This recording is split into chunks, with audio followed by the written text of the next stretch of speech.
अगर middle east में Iran न होता तो मस्जिद अक्सा कब का मुसलमानों के हाथों से निकल चुकी होती। ईरान का गलबा और उसके दबदबे को बताने के लिए इतना ही काफी है कि जब वह कुछ कहता है तो दुनिया गौर से सुनती है। पिछले 40 सालों में ईरान एक ऐसी शक्ति बनकर उभरा है जिसका मुकाबला करना दुनिया के किसी भी देश के बस की बात नहीं। राष्ट्रपति व्लादिमीर पुतिन तो अब कहते घूमते हैं कि ईरान मिडल ईस्ट का सबसे महत्वपूर्ण खिलाड़ी है। ये एक ऐसा साथी है जो आतंकवाद के खिलाफ हमेशा लड़ता रहा है। ईरान आज फिलिस्तीनी मुसलमानों की आखिरी उम्मीद है। जब तक ईरान जिंदा है फिलिस्तीन की आजादी का ख्वाब जिंदा रहेगा।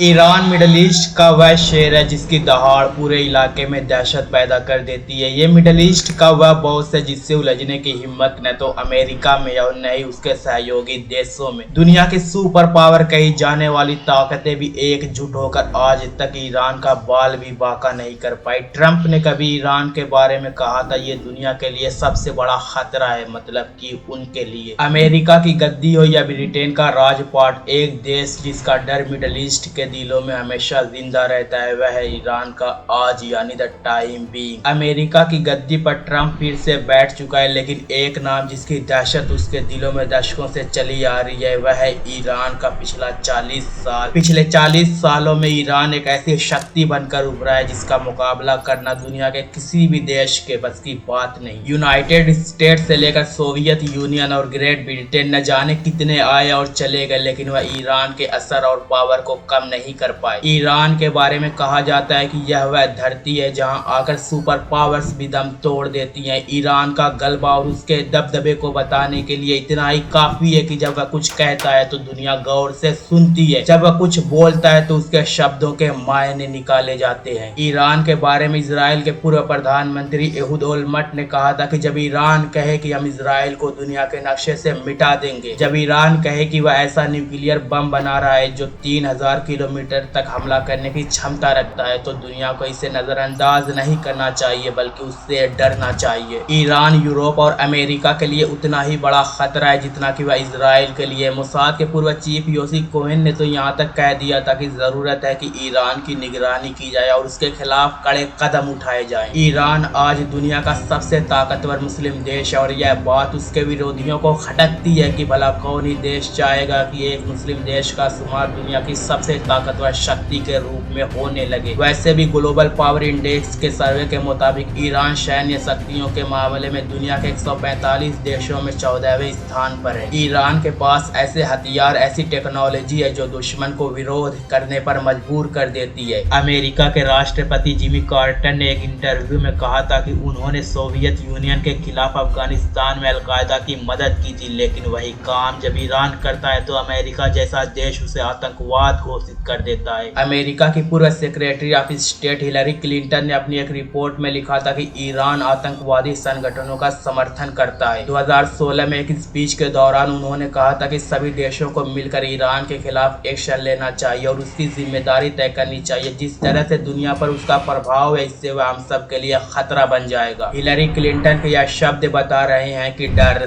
सबको लगता है, गला सबका सूखता है, समय का पहिया घूमे तो परिस्थितियां बदलती रहती हैं। जो रूस कभी ईरान का दुश्मन था आज वह उसका दोस्त बन चुका है। 1991 में जब रूस में सोवियत यूनियन का खात्मा हुआ तो अमेरिका के दो बड़े दुश्मन ईरान और रूस दोस्त बन गए और यही वो वक्त था जब रूस ने न सिर्फ ईरान के साथ अपनी टेक्नोलॉजी शेयर की बल्कि अपने इंजीनियर भेजे जिन्होंने ईरान में जाकर उसे न्यूक्लियर हथियार बनाने की ट्रेनिंग भी दी। राष्ट्रपति व्लादिमीर पुतिन तो अब कहते घूमते हैं कि ईरान मिडल ईस्ट का सबसे महत्वपूर्ण खिलाड़ी है। ये एक ऐसा साथी है जो आतंकवाद के खिलाफ हमेशा लड़ता रहा है। ईरान ने जिस बेइज्जती के साथ अमेरिका को अपनी धरती से निकाल फेंका था उसका जख्म आज भी अमेरिका के दिल में जिंदा है। 1979 की क्रांति सिर्फ ईरानी इस्लामी निजाम की स्थापना के लिए नहीं थी बल्कि यह अमेरिकी शासन के खिलाफ विद्रोह था और यही वजह थी कि जब ईरान में आयतुल्लाह खोमैनी के हाथ में सत्ता आई तो उन्होंने हर उस चीज पर प्रतिबंध लगा दिया जिस पर अमेरिका का नाम लिखा था। अमेरिका आज भी न वह दिन भूल पाया है और न ही वह तारीख, वह आज भी भी ईरान को अपना सबसे बड़ा दुश्मन मानता है। 1979 में ईरान अमेरिका को उस वक्त घुटनों पर ले आया था जब उसके पास न तो संसाधन थे और न ही हथियार। अमेरिका ने अपनी पूरी ताकत लगा ली थी, लेकिन वह उस वक्त ईरान में कैद अपने सैनिकों को निकालने में नाकाम था।